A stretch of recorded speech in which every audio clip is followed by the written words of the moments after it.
Good afternoon, everyone. This is Dr. Vaishnavi from the team of Voice of Healthcare at the second edition of National IVF Summit at Mumbai. So today we have Dr. Shweta Mittal Gupta with us, Secretary General IFS. Ma'am, what do you feel? How are platform like this doing and bringing innovation in the industry of fertility? So I think if you're talking about VOH, it's an excellent platform. It's a very new concept also. Trying to this time it is more about awareness.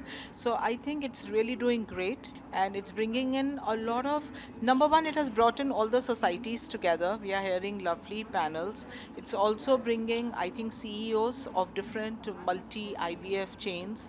It's gotten law and ethics. We have had a lovely discussion which I heard.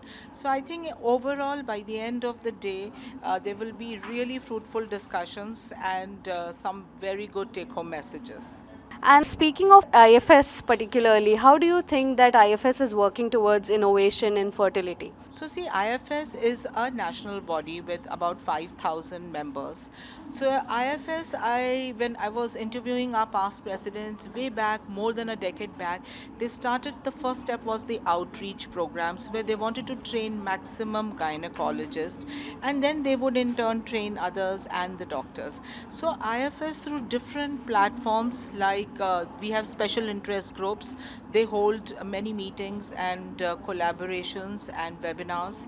Then we have collaborative programs with pharmaceutical companies. We have patient awareness programs. It was a very big project by IFS last year called Sanjeevani. Then we are now indulging into green IVF and sustainable IVF, which is the need of the hour.